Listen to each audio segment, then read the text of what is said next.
और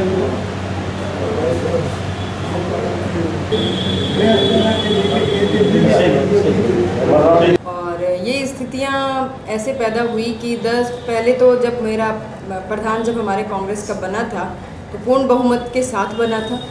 पूरे कांग्रेस के जो मेंबर थे उन्होंने पूर्ण बहुमत दिया और कांग्रेस का प्रधान स्थापित किया शिवानाथ पंचायत समिति के अंदर।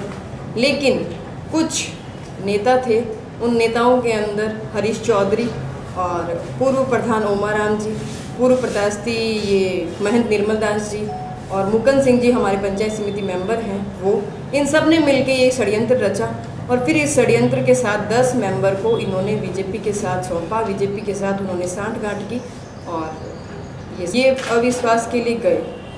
तो मेंबर को उन्होंने ना तो उन मेंबर ने इन सबको पूछा, उनको बहकावे में लेके आए और बहकावे में जाके वो मेंबर जाके उन्होंने ये दिया और फिर उसके बाद जब इनको मैसेज हुआ तो इन्होंने एक मीटिंग रखी थी। उस मीटिंग के दौरान जो बात रखी गई थी उसके अंदर इन्होंने कहा था कि भाई कोई भी मेंबर कहीं पे भी नहीं जाएगा, कांग्रेस के खिलाफ कोई कदम नहीं उठाया जाएगा।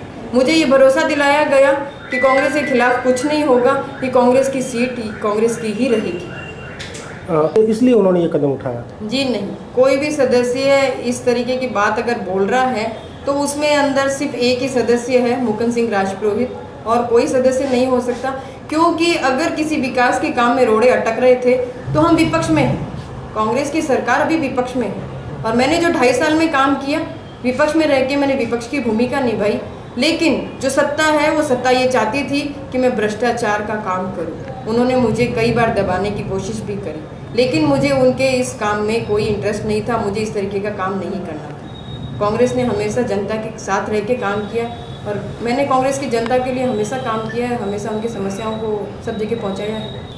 बीजेपी का रोल तो इसके अंदर देखो, अब विपक्ष के अंदर वो है और अगर कांग्रेस के लोग उनसे जाके साठगांठ करेंगे और उन्होंने फिर बाद में इनसे मिलके पैसे भी लिए, पैसों की भी बात हुई है, उन्होंने उनके पैसे दे के उनको मेंबरों को खरीदा और वो मेंबर उनके समर्थन में चले गए और इस अविश्वास को लाने में।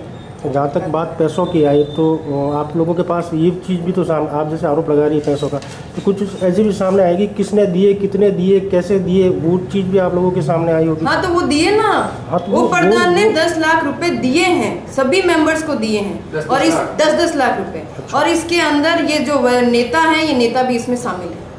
अब यही होगा कि मैं AICC के अंदर और PCC के अंदर सारी रिपोर्ट दूंगी कि यहाँ पे अगर कांग्रेस को जिंदा रखना है तो कांग्रेस के जो ये नेता हैं और जो इस कांग्रेस को डुबोने की कोशिश कर रहे हैं इसके खिलाफ कार्रवाई की जाए।